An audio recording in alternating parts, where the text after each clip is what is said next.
সড়কের কোথাও খানাখন্দ, কোথাও উঠে গেছে পিচ ঢালাই। সংস্কারে 1 বছরের মধ্যেই আবারও বেহাল। বগুড়া সিটি কর্পোরেশনের প্রকৌশল অধিদপ্তর সূত্র জানায়, শহরের গুরুত্বপূর্ণ সাতমাথা থেকে ফুলতলা সড়কটি 8.5 লাখ টাকা ব্যয়ে 1 বছর আগে সংস্কার করা হয়। স্থানীয়দের অভিযোগ, প্রায় 1 দশক ধরে সড়কটি মেরামতে কোনো উদ্যোগ নেওয়া হয়নি। নামমাত্র সংস্কারে দায় সেরেছে কর্তৃপক্ষ। এতে কার্পেটিং উঠে সড়কের অন্তত 15টি স্থানে বড় বড় গর্তে পরিণত হয়েছে। মাঝে মধ্যেই ঘটছে দুর্ঘটনা। মোটরসাইকেল নিয়ে যেতে পারি না, বাচ্চাদের স্কুলে নিয়ে যেতে পারতেছি না, হাসপাতালে যাওয়া যায় না রুগী নিয়ে। বগুড়া শহরে যত রাস্তা আছে তার মধ্যে সবচেয়ে খারাপ রাস্তা এটা।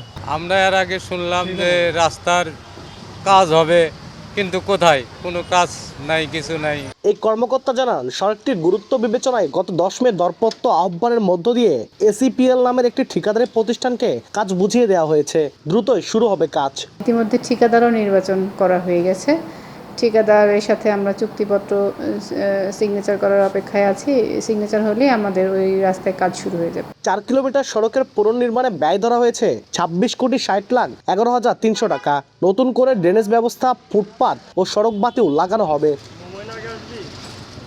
আব্দুল আউয়াল, সময় সংবাদ, বগুড়া।